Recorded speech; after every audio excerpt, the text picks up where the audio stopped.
1 full length plus 1 centimetre. ನಿಮ್ದು ಏನೇ full length ಇರುತ್ತೆ ಅದಕ್ಕೆ 1 ಸೆಂಟಿಮೀಟರ್ ಸೇರಿಸಲೇಬೇಕು. 0 to 1 ಮಾತ್ರ ಅಷ್ಟಕ್ಕೆ ಮಾತ್ರ ಪ್ಲಸ್ 1. ಅದು ಒಂದು ಸೀಮ್ ಲೈನ್ಸ್ ಹೋಗುತ್ತೆ ಇಲ್ಲಿ ಮೇಲ್ಗಡೆ.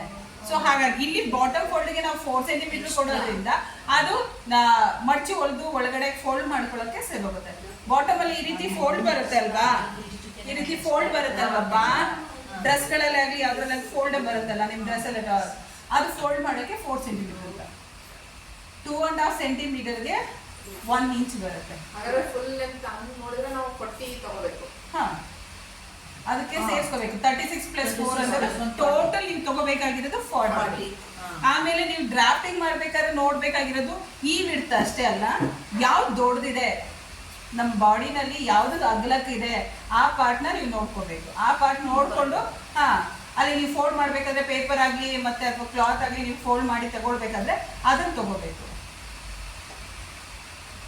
ಅರ್ಥ ಆಯ್ತು? ಅವಾಗ ನೀವು ಫೋಲ್ಡ್ ಮಾಡಬೇಕಾದ್ರೆ ಇಷ್ಟು ತಗೊಂಡ್ರೆ 14 ತಗೊಂಡ್ರೆ ವರ್ಕ್ ಆಗಲ್ಲ, ಅಥವಾ ಇಲ್ಲಿ ಇರೋದು 20 ತಗೊಂಡ್ರೆ ಎಷ್ಟು 18 ತಗೊಂಡ್ರು ನಿಮಗೆ ಬಟ್ಟೆ ಸಲ್ಲ, ಯಾಕೆಂದ್ರೆ ಇಲ್ಲಿ ಶಾರ್ಟೇಜ್ ಆಗುತ್ತೆ. ಸೊ ಇಲ್ಲಿರೋದು 22 ಬದಲು 23 ತಗೊಂಡು ಫೋಲ್ಡ್ ಮಾಡಿಕೊಂಡು ಮಾಡಿ.